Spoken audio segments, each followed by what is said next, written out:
Average Negroes possess too little intellect, self-reliance, and self-control to make it possible for them to sustain the burden of any respectable form of civilization, without a large measure of external guidance and support. Francis Galton, 1873. Eugenicists believed that Africans were inferior not just mentally, but physically, and that left to themselves, left alone, they would not make it. The problem is, it didn't work. With that failure, the eugenicists moved on to what is known as positive eugenics. In positive eugenics, the eugenicists wanted the white population to reproduce, to have so many children that it overwhelmed the black population. But that didn't work either. Next, they moved on to what they called negative eugenics. They knew that they could not round up all the blacks in the nation and execute them, so they decided to create an environment where they would convince the blacks to severely limit the number of children they were going to have, and thereby commit race suicide.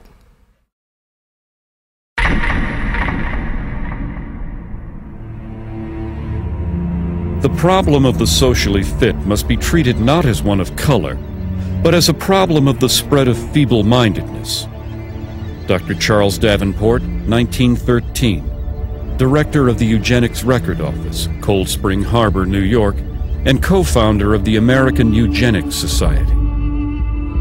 Eugenics realized that they could not promote their agenda simply because they knew it would be viewed as politically incorrect and socially unacceptable. So what they did was use code words that were once successful in slavery, terms such as feeble-minded, unfit, words such as imbecile, immoral, criminal.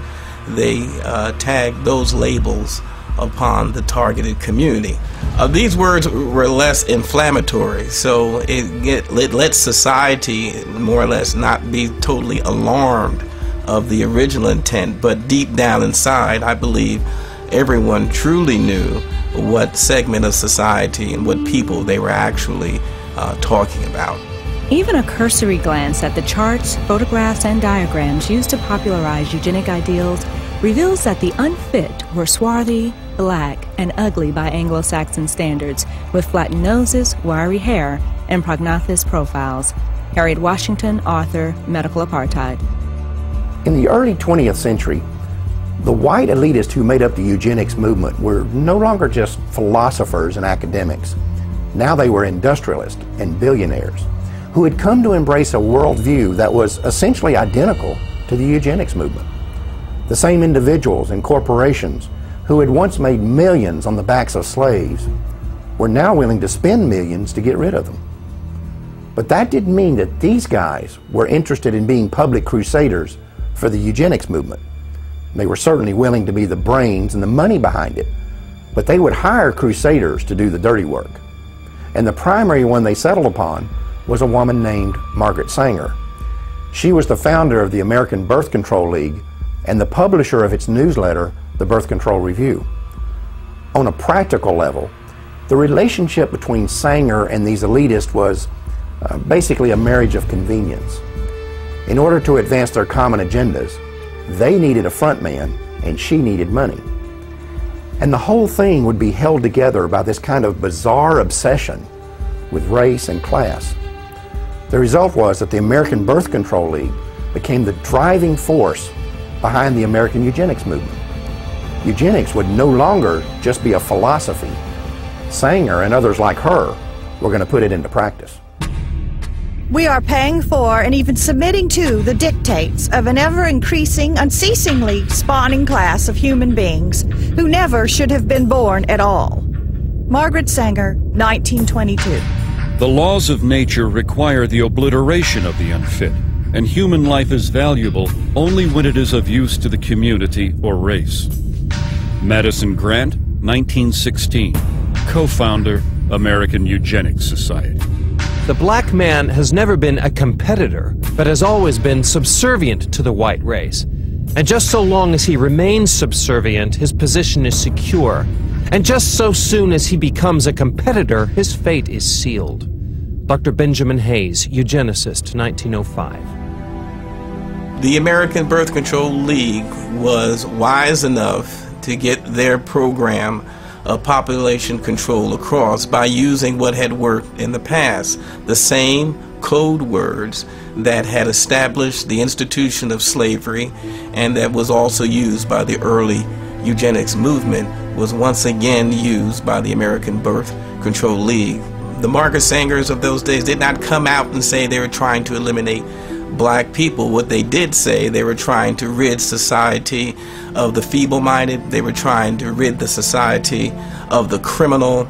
Well, she was successful simply because of her eugenics friends for the past 50 years had put those labels on minorities and African Americans, and therefore society was more or less desensitized. In effect, the code words hid the agenda of Margaret Sanger and the eugenists.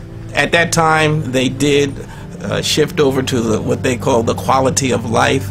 It was a philosophy unquestionably used to target the poor simply because what the quality of life at its core meaning was that poor people really didn't have a reason to live. Only the white, those with status, had any chance of a meaningful or purposeful life. The solution for the poor now was not to eliminate the circumstances that would cause poverty.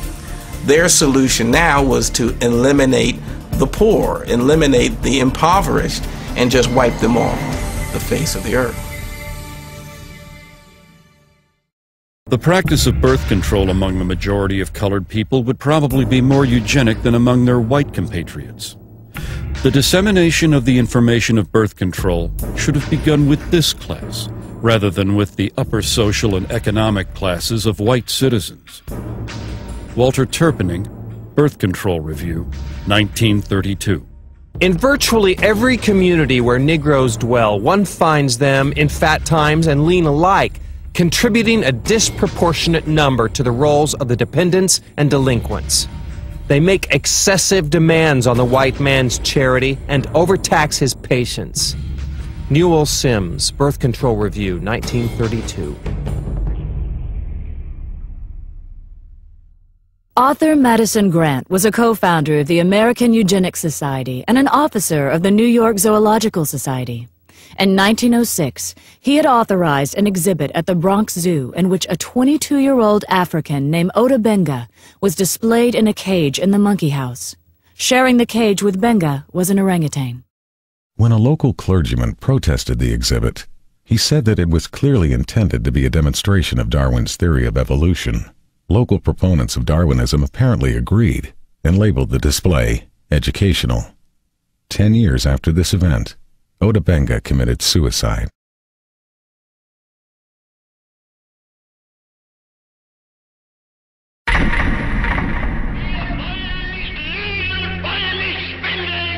During Hitler's regime, the Germans were supplied with elaborate charts and complicated theses supposedly proving the superiority of the German people.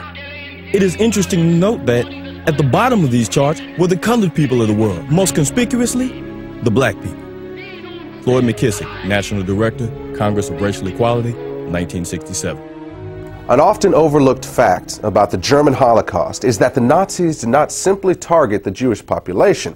They went after the black community as well. Under the threat of being sent to concentration camps if they did not cooperate, Afro-German citizens were not only forced to undergo sterilization themselves, they were also required to turn over their children for sterilization. In his book Mein Kampf, Adolf Hitler explained the motivation behind such programs. The Jews were responsible for bringing Negroes into the Rhineland. It suits the purpose of the cool, calculating Jew who would use this means of introducing a process of bastardization in the very center of the European continent, and, by infecting the white race with the blood of an inferior stock, would destroy the foundations of its independent existence. Adolf Hitler, Mein Kampf. The Nazi attitude toward blacks was clearly defined in a 1944 book by Robert Ley, who was the head of the German Labor Front. Ley characterized the Jewish race as a disease-riddled parasite that had been created by unnatural inbreeding between white men and the racially inferior Negro. He described the result as a racial swamp that would eventually destroy the natural superiority of the Aryan race. Another Nazi publication described blacks as African brutes who had not been tamed even by centuries of slavery. It went on to say that any effort to assimilate people of African descent into civilized society was a waste of time, and that the lynchings of blacks in America did not merit any regret.